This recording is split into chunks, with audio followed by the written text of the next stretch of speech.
Iranian warship charges. United States carrier. The tense 4-5-minute standoff you never saw. At 5:17 a.m. local time, the radar on the USS Eisenhower lights up. It is not a glitch.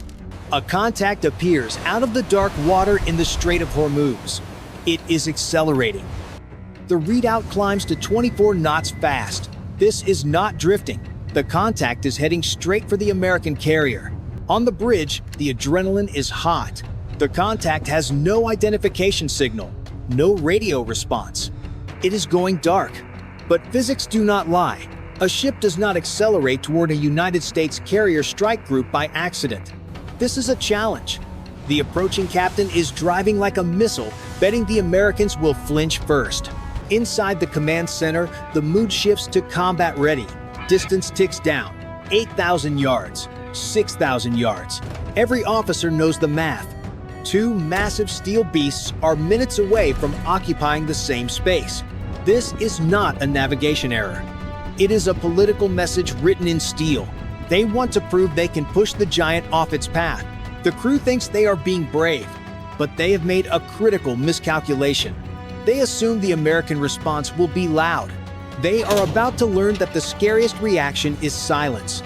If you want to follow this confrontation moment by moment, hit subscribe right now. Let's pause the clock at exactly 5:20 a.m. to understand why this specific patch of water is the most dangerous place on Earth. You are looking at the Strait of Hormuz.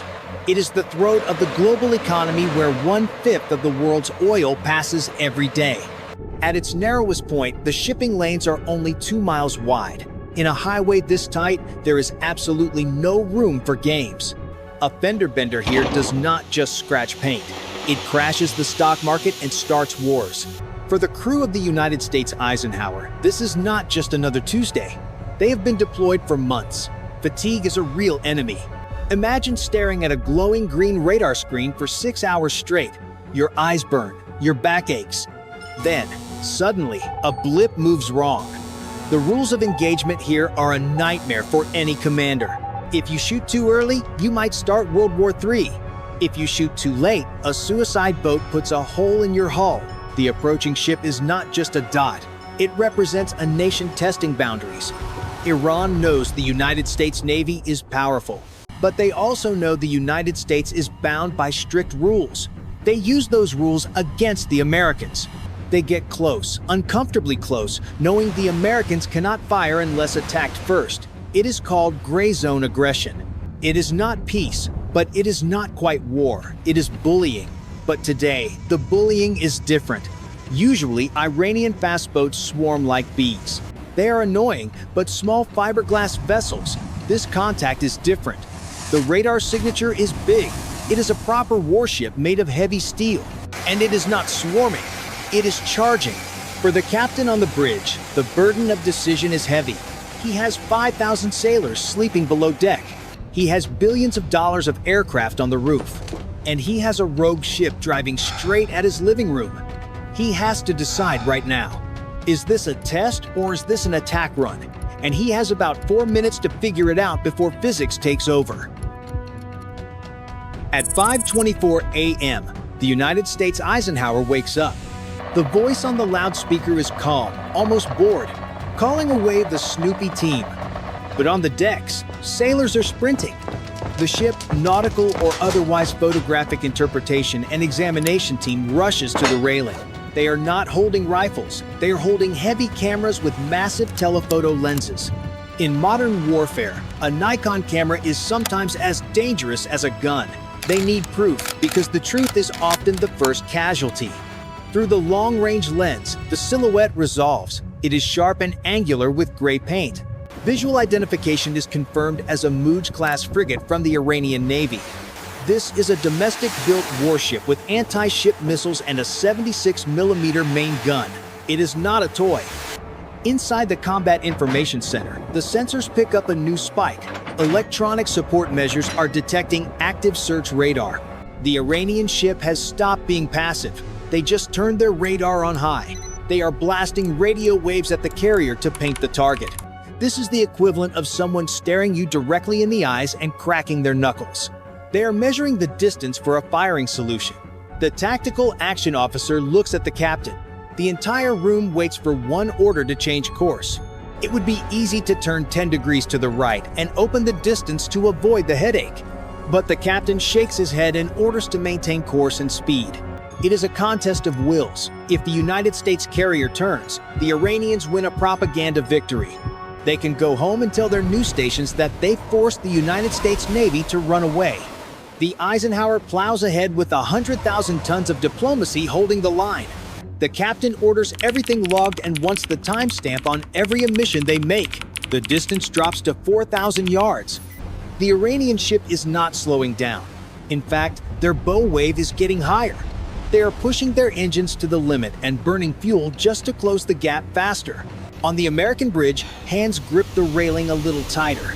The game of chicken has officially begun, and the margin for error is shrinking by the second. The crew watches the vector lines on the screen merge closer. A collision at sea is catastrophic, but yielding the right-of-way is a strategic defeat. They hold the line. At 5:31 a.m., the geometry of the intercept turns ugly. On the navigation plot, the blue line for the United States and the red line for Iran are converging into a single point. The ocean is vast, but these two captains are fighting over a strip of water barely wide enough for one. Through the high-powered binoculars, the watch officer sees movement on the Iranian deck.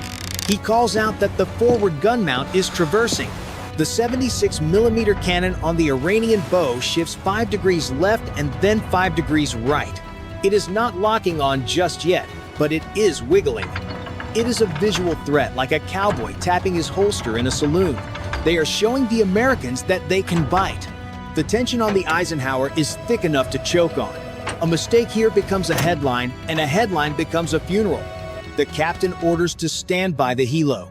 On the flight deck, the rotors of an MH-60R Seahawk helicopter begin to spin. The distinct sound cuts through the morning air. The pilots are strapped in not to launch an attack, but to be the eyes that cannot be ignored. At 5:34 a.m., the helicopter lifts off. But here is the discipline.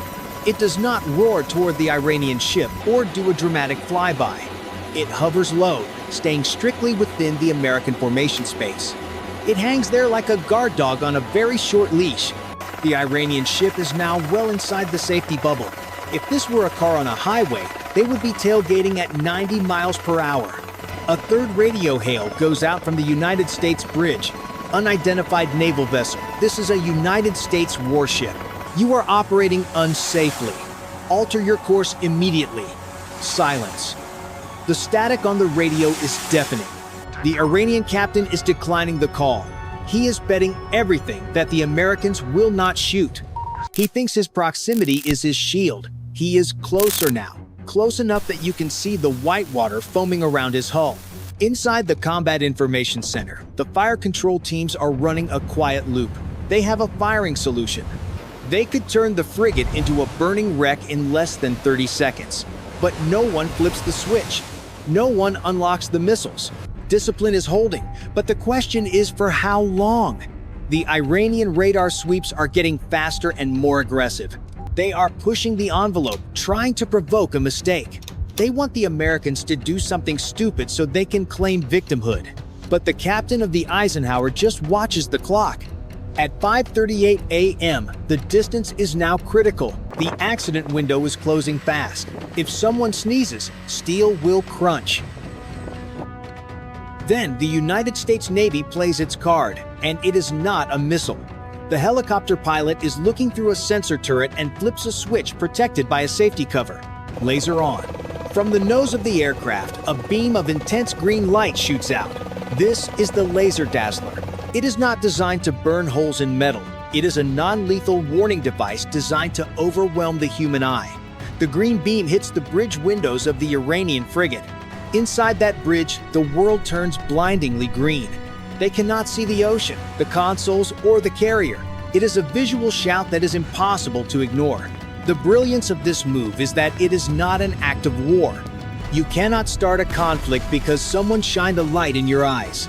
But you also cannot drive a warship at 24 knots when you are blind. For the first time, the Iranian crew breaks their rhythm. Through the infrared camera, figures on the Iranian deck scramble. One officer shields his eyes while another turns away from the glass. The psychological game has flipped instantly. The Americans did not shout or shoot. They just reached out and touched them. The message is clear that we see you, we can touch you, and we can stop you without firing a shot. The invincible charge of the Iranian frigate suddenly feels very exposed. They are no longer the hunters. They are the ones being managed. At 5:42 a.m., the climax arrives not with a massive explosion, but with a subtle shift in physics on the water. The helicopter pilot calls it out first as the target begins shedding speed and the white wake behind it shortens significantly. The sensors confirm the drop from 26 knots down to 24 and then rapidly to 22. The aggressive bow of the frigate, which had been lifted high by its speed, finally settles back down into the ocean. The attack posture is broken. Then comes the turn. It is subtle, just 2 degrees to the right, but it changes everything. The Iranian ship is peeling away and sliding into a parallel course instead of cutting across the bow. The collision vector is gone. The radio crackles to life with a stiff and formal voice claiming they are conducting routine patrol operations. It is a face-saving lie to pretend they never intended to ram, but the United States captain does not argue. He picks up the handset and simply replies to maintain safe separation because they are recording. That last phrase is the final nail because it means there is evidence. At 5:48 a.m., the gap widens significantly. The helicopter hovers for one last minute with its camera rolling to ensure the retreat is genuine. On the deck of the Iranian frigate, the crew activity has died down and the gun is covered. But then, a single moment of humanity occurs through the long lens. A figure on the Iranian deck steps to the rail and looks at the massive American carrier before raising a hand with an open palm. It is unclear if it is an apology, a wave goodbye, or just a signal that the game is over. The Eisenhower steams on and the captain orders the resumption of flight operations. Just like that, the adrenaline crashes and the sea returns to being just water.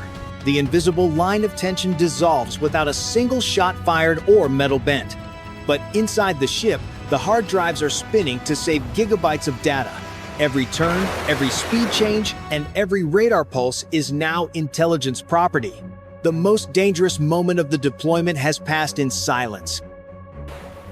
At 6:02 a.m., the sun is fully up now, and the Iranian frigate is just a speck on the horizon 6 miles away. To the naked eye, it looks like nothing happened at all. But inside the Pentagon, this 45-minute encounter is already being analyzed frame by frame. This is the new face of naval warfare in the 21st century. It was not won by the ship with the biggest missiles, because the Eisenhower could have sunk that frigate 10 times over. It was won by the side with the best discipline. The Iranians wanted a specific reaction. They wanted the United States to overreact, to shoot, and to look like the aggressor on the world stage so they could claim victimhood. Instead, they got a masterclass in professional restraint. The United States Navy used a non-lethal laser, a camera, and a steady hand to de-escalate a situation that could have set the entire Middle East on fire. The Eisenhower never flinched and never yielded its right of way. This matters because these gray zone attacks are happening everywhere, from the Red Sea to the South China Sea. Rogue nations are testing the limits by asking, how close can we get before you break? On January 24, the answer was that you can get close, but you will not make us break. The footage from the Snoopy team will likely never be released to the public and will be filed away in a classified folder alongside thousands of other intercepts. But the Iranian commander knows exactly what happened out there. He knows he pushed with everything he had, and he knows he hit a wall of silent discipline that he could not break. The Eisenhower continues its patrol as jets launch and the mission goes on as if nothing happened. Restraint is not weakness. In the modern world, restraint is the ultimate power move because the only thing harder than pulling the trigger is knowing exactly when not to. The horizon is empty now, but the radar never sleeps. This was just one test of many to come. The United States Navy remains the only force standing between order and chaos on the high seas, watching every mile. If you want more breakdowns of modern naval tactics and close calls, click that subscribe button because the ocean is getting more dangerous every day and we are tracking every move.